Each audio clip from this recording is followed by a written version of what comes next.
कर्नाटक का लिंगायत समुदाय एक बार फिर से चर्चा में है। वैसे तो पिछले कुछ वक्त से राजनीति में इसकी धमक काफ़ी बनी हुई है, लेकिन इस बार ये चर्चा एक नकारात्मक वजह से है। इस पूरे मामले को हम विस्तार से समझेंगे, लेकिन उसके पहले हम आपको ये बता देते हैं कि इस वीडियो में हम क्या क्या डिस्कस करने वाले हैं।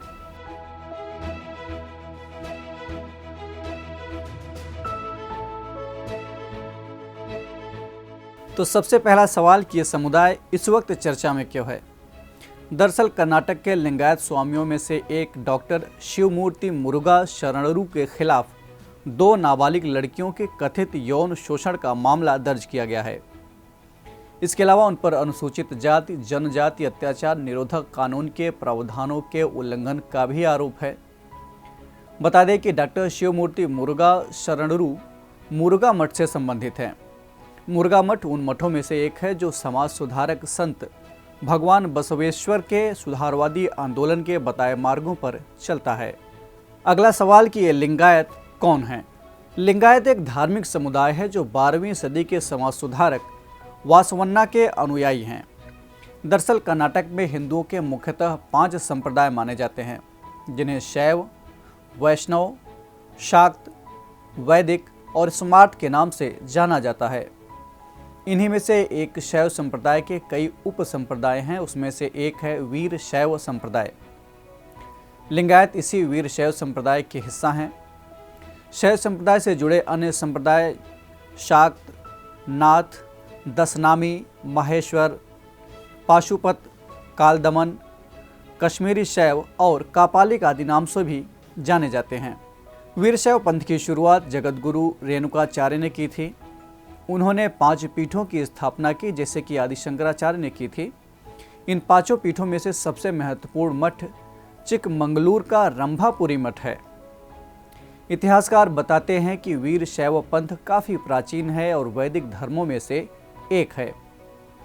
अब हुआ यूं कि 12वीं शताब्दी में बासवाचार्य का उदय हुआ, जो इन्हीं जगतगुरु रेणुकाचार्य के अनुयायी थे। अपने गुरु की विचारधाराओं से थोड़ा अलग बासवाचार्य, यानी जिन्हें बासवन्ना के नाम से भी जाना जाता है, इन्होंने सनातन धर्म के विकल्प में एक अलग पंथ खड़ा किया, जिसमें निराकार शिव की कल्पना की गई थी। हालांकि बासवन्ना खुद ब्राह्मण जाति से आते थे, लेकिन इन्होंने जाति और लिंग भेद का पुरजोर विरोध किया और अपने उपदेशों में काम को ही पूजा बताया।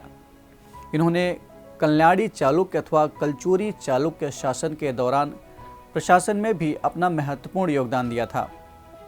राजा विज्जल तृतीय के शासन के दौरान इन्होंने कलचुरियों को अपनी सेवाएं दी थीं। इन्होंने शिव केंद्रित भक्ति आंदोलन को कर्नाटक में नई दिशा दी और इनके अनुयायियों को लिंगायत कहा जाता है। अगला सवाल कि वीर शैव और लिंगायतों में अंतर क्या है। ज़्यादातर लोग मानते हैं कि वीर शैव तथा लिंगायत दोनों एक ही हैं। हालांकि लिंगायतों का तर्क है कि वीर शैव का अस्तित्व लिंगायतों से पहले का है और वीर शैव मूर्ति पूजक होते हैं। वीर शैव वैदिक अनुष्ठानों का पालन करते हैं, जबकि लिंगायत ऐसा नहीं करते। लिंगायतों में जन्म के आधार पर नहीं, बल्कि कर्म के आधार पर वर्गीकरण की पैरवी की जाती है।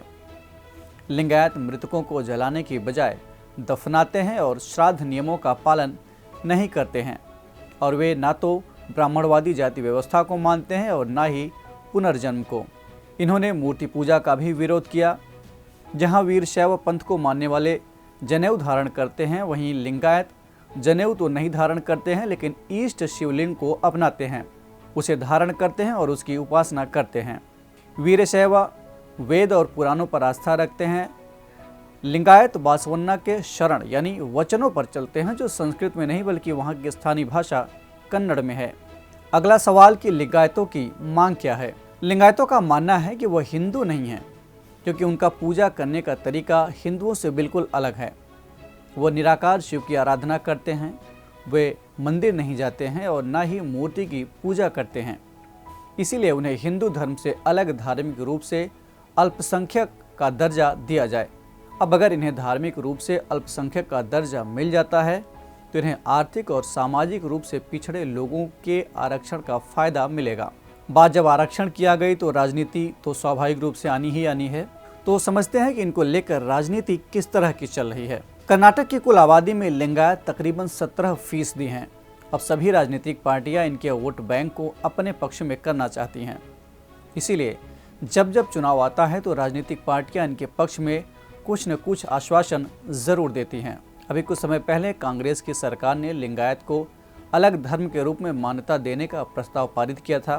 प्रस्ताव पारित करके इस मामले को केंद्र सरकार के समक्ष भेज दिया गया है।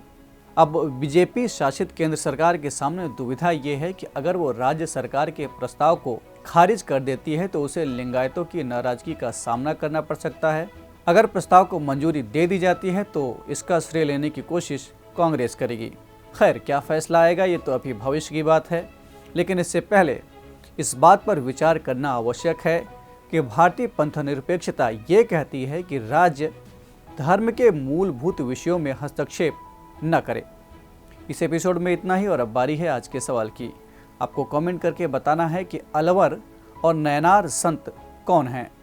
हम फिर मिलेंगे एक नए कार्यक्रम के साथ। तब तक के लिए पढ़ते रहिए और बढ़ते रहिए। नमस्कार।